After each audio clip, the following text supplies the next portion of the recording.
सुप्रभात। Class 12th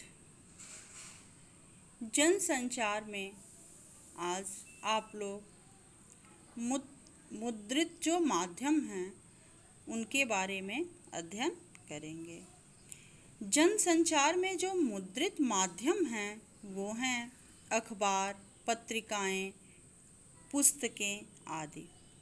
जो अखबार, पत्रिकाएं और विभिन्न तरह की पुस्तकें हैं वो मुद्रित माध्यम के अंतर्गत आती हैं। हमारे दैनिक जीवन में इनका कितना महत्व है यह दोहराने की ज़रूरत नहीं है। अर्थात जैसे समाचार पत्र को ले लीजिए, तो समाचार पत्र जो है हम लोग डेली पढ़ते हैं, हम लोग रोज़ पढ़ते हैं और इसके माध्यम से देश विदेश में घटित होने वाली घटनाओं के बारे में जानकारी हासिल करते हैं। तो समाचार पत्र भी जो है वो एक मुद्रित माध्यम है।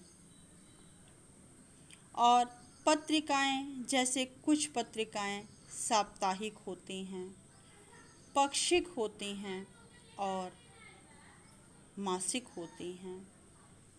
जो सप्ताह में एक बार निकलती है उसे साप्ताहिक पत्रिका कहते हैं और जो पत्रिकाएं 15 दिन में एक बार निकलती हैं उन्हें पाक्षिक पत्रिका कहते हैं। यानी कि एक पक्ष में 15 दिन का एक पक्ष होता है, इसलिए उन्हें पाक्षिक पत्रिका कहते हैं।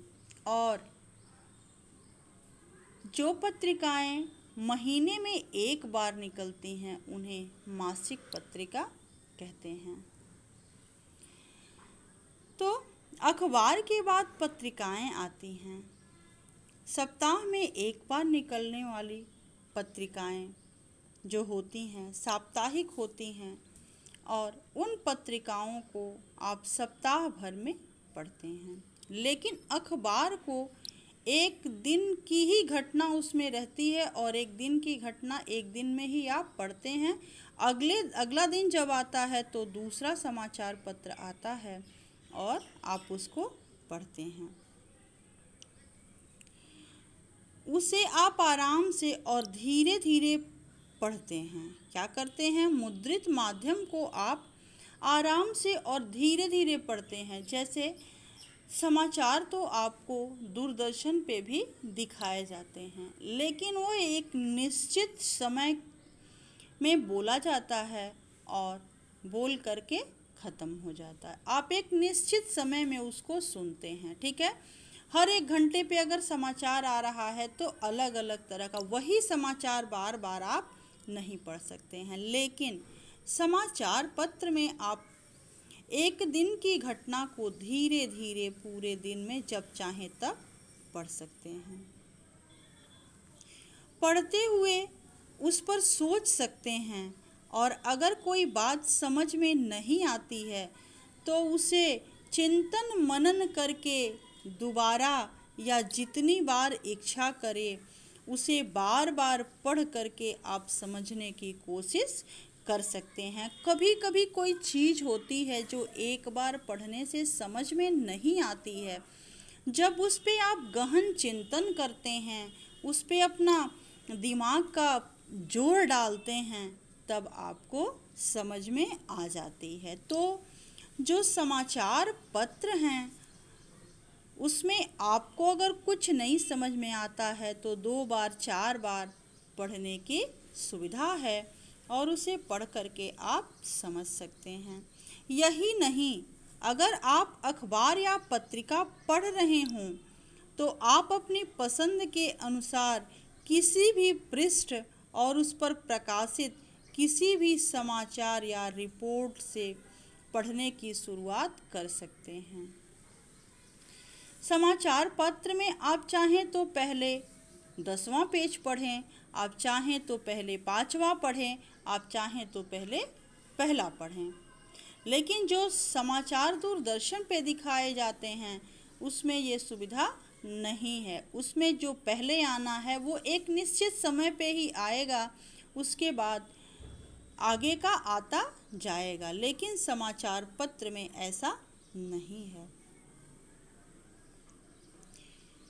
ऐसी कोई बाध्यता समाचार पत्र में नहीं है कि आप अखबार पहले पृष्ठ और पहली खबर से ही पढ़ना शुरू करें। साथ ही मुद्रित माध्यमों में स्थायित्व का एक लाभ यह भी है कि आप उन्हें लंबे समय तक सुरक्षित रख सकते हैं और उसे संदर्भ की तरह इस्तेमाल कर सकते हैं, संदर्भ की तरह उसे प्रयोग कर सकते हैं। मुद्रित माध्यमों की दूसरी बड़ी विशेषता यह है कि मुद्रित जो छप के आते हैं उन्हें ही मुद्रित कहते हैं। तो मुद्रित माध्यमों की दूसरी विशेषता यह है कि यह लिखित भाषा का विस्तार है, यह लिखित भाषा का विस्तार है। जाहिर है कि इसमें लिखित भाषा की सभी विशेषताएं जो हैं वो शामिल होती हैं।